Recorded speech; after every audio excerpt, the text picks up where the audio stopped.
welcome. Thank you for joining us on this edition of News 2. I'm Sandra Gaman Singh, topping our newscast. After months of working on legislation that could help save the government employees' retirement system, lawmakers still did not get the seal of approval from the governor's office. The governor, in his letter to Senate President Neville James, expressed concerns about what the bill could do to the system's investments. News 2's April Knight has more. A major reform bill that could help avert a collapse of the government employees' retirement system was vetoed by Governor Kenneth Mapp, and part of the reason is what are presumed to be typographical errors. The GRS reform bill was submitted to the governor after the Senate approved it on September 25th. The bill proposes to increase the early retirement age from 50 to 55. An important change also authorizes a member of the system to buy additional time for which he or she has not worked by paying into the system based on a formula. The GRS reform bill is supposed to help save the pension system, which made a controversial decision in August to suspend all loans in order for the system to survive. But apart from the typographical errors, Governor Mapp said that the reform bill would actually irreparably damage the investment portfolio of the GRS. He also said the bill increases the system's foreign stock investment from 10% to 35%, an act not voted upon by the legislature. The actual percentage for foreign investment is actually capped by the Senate at 25%, according to the governor. Governor Mapp cautioned the legislature against overriding his veto and making the bill law because of the potential legal quagmire that could create. Instead, he wants to meet with the Senate as soon as possible to iron out some details. Reporting for News 2, I'm April Knight. The GERS bill will be sent down to the legislature again, where lawmakers have the chance to override the governor's veto and turn the bill into law.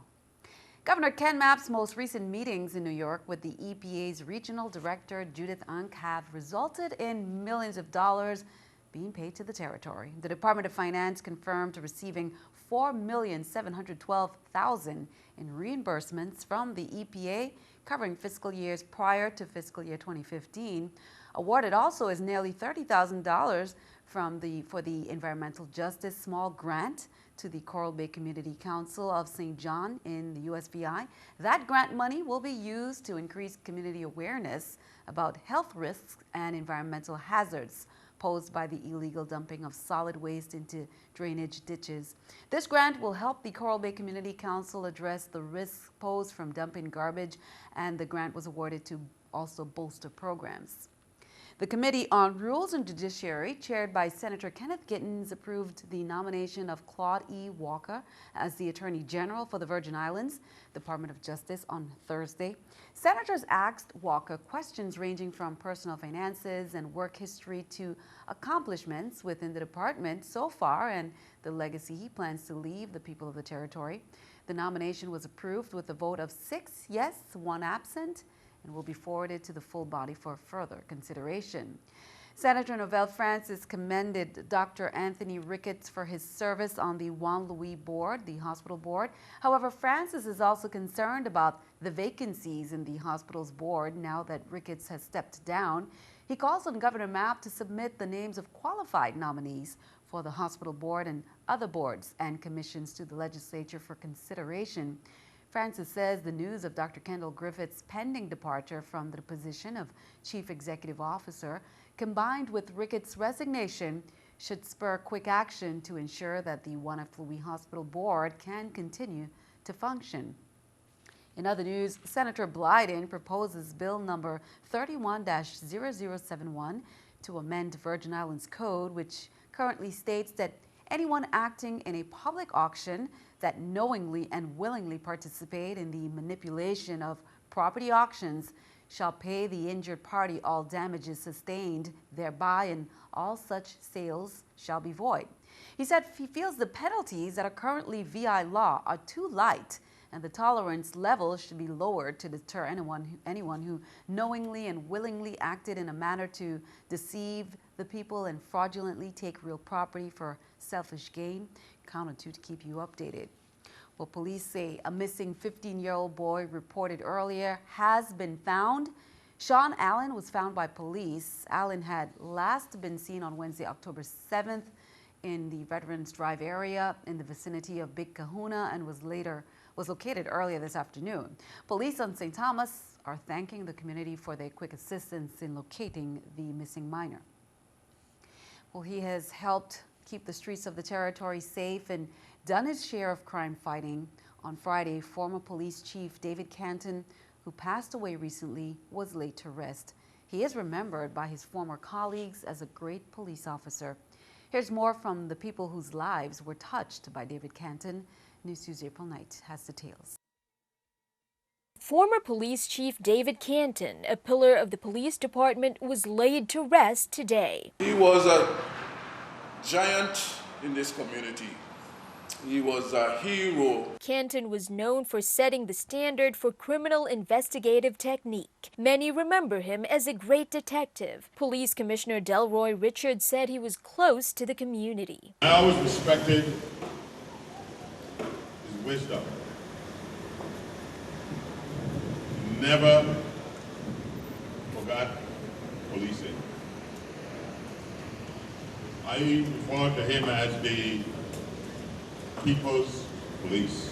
On Thursday, Canton lay in state at the Alexander Farley Justice Center, surrounded by family and friends, as well as police officers and chiefs who wished to pay their respects.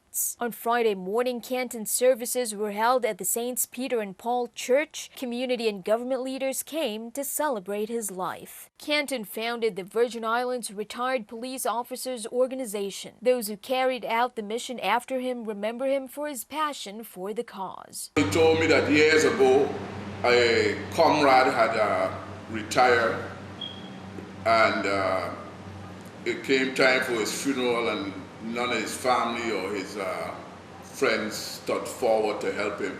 And the chief put his hand in his own pocket and assisted in his burial, and he was a pallbearer for that individual. David Canton was 90 years old when he passed away. Reporting for NEWS2, I'm April Knight.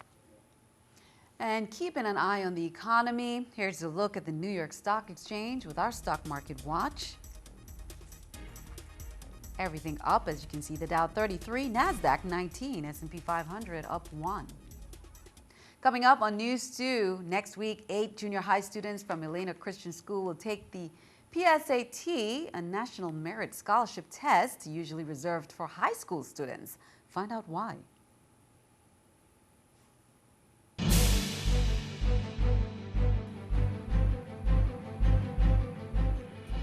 Welcome back. That was a live shot of El Morro, the El Morro Fort in Puerto Rico, or officially Castillo de San Felipe del Morro. It stands guard at the entrance to San Juan Harbor as a reminder of a bygone era when invading countries would attempt sea attacks. This beautiful 6-level fort was named in honor of Spain's King Philip II. Now, Governor Kenneth Mapp has directed that the flag of Puerto Rico to be flown along with the flag of the United States and our Virgin Islands flag at all government house properties started today and through the holiday on Monday. Government House in Charlotte-Amalie, St. Thomas, the Battery and Cruise Base St. John, Government House in Christiansted and Frederickstead, St. Croix will display the flag of Puerto Rico. This evening, Friday at 7 p.m., Governor Mapp is cutting the ribbon for the grand opening ceremonies of the VIPR Village at Canagata Ballpark in Welcome St. Croix. And again, that's kicking off from about 7 shortly. The Virgin Islands Puerto Rico Friendship Village opens, and it will be open all weekend with food, music, vendors, and entertainment. There will be the Inter-Island Softball Tournament reception at Government House and the big parade Sunday from Basin Triangle at 1.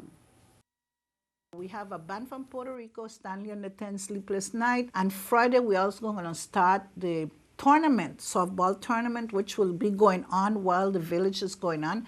And we also have about 10 art and craft artisans coming from Puerto Rico. They are paying their own way, they're paying all the expenses, and they will be demonstrating the skills to the young people that comes there. Senator Kurt Violet made the rounds Friday to St. Croix's 3 junior high schools. He and his staff presented school officials with school supplies from drives organized by the senator's office. Today we have some basic supplies that we have collected: notebooks, rulers, pen, copybooks, and we're really bringing these supplies under the premise that it's going to go to the counseling department and the counselors will be able to determine if there's a student in need. From my personal experience at the junior high school, there were a number of students who came to school unprepared because of various circumstances, and we want to try to eliminate that. Definitely, there are students in need, and this is gonna come in very handy for those students. So we applaud your efforts. Meanwhile, the Virgin Islands Department of Education's Office of the Insular Superintendent, St. Thomas St. John District, they will be hosting the 4th Annual Education Expo at the Tutu Park Mall on Saturday, October 10th. That's from 12 to 4 p.m. The event is a celebration of student achievements in academics, the arts, sports, and more.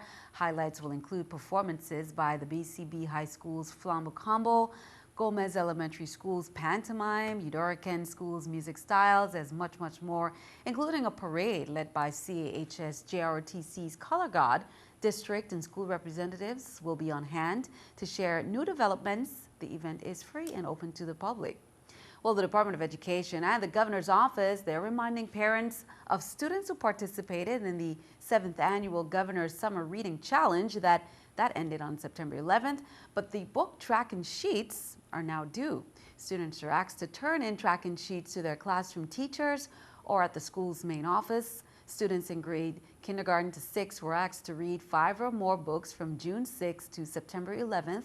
Celebrations for all Reading Challenge participants will take place during the month of November. Count of 2 will have an update on that. Well, next week, 8 junior high school students from Elena Christian School will take the PSAT, a National Merit Scholarship Test, usually reserved for high school students. It's all thanks to an academic program that teaches them how to be better organized. News 2's Erica Parsons has more. Elena Christian Junior High is known for its culture of excellence, from music and science to academics. For the last 6 years, they've also been using the AVID program. AVID stands for Advancement via Individual, and I want to stress the individual determination. So it's a volunteer program. The students have to want to be in the program. AVID targets average students with the goal of teaching them to learn how to excel. AVID is geared for students who are average. The C student, maybe the B student, who needs that extra support in order to become A students. It is labor intensive, but in the end, the final product, and we had our first graduates from high school this year, and they told me how much the organization of the binder has helped them. The Cornell note-taking has helped them. AVID uses organizational strategies, which is key for learning. It's helped the 8 students currently in the program. Mostly, it's teaching me how to be organized, and it's helping us for when we go to college, that we can be ready. The first time I went in AVID, I thought it was going to be very difficult. But now that Miss Bailey, my teacher, she teach me the steps. First of all, she taught me how to public speak. She taught me about Cornell notes, and she taught me about tutorial request form, which helped me a lot through my academics. The entire AVID class will be taking the PSAT next Wednesday. When we begin to expose our students from 8th grade to taking the PSAT, that is such a wonderful, wonderful concept, because the more they take it, the better they're going to become in terms of being prepared for the test, and the test scores are going to improve. They also give them opportunity for scholarships, because through the PSAT, that's how you become National Merit Scholars. Now, Senator Vialet, as a former educator, has worked with this program and seen its many benefits. It's something he'll be lobbying for other students and other schools in the near future. On a sad note, though, this is my final broadcast. I'm going to miss my News 2, my CBS TV 2, and Innovative Families. It's you, the community, who I will miss most for all of your support over the years. So signing off for the very last time, I'm Erica Parsons for News 2. And thanks for that, Erica. We wish you all the best, farewell, and all the best in your future endeavors. Well, be sure to stick around. Your News 2 AccuWeather forecast comes your way next.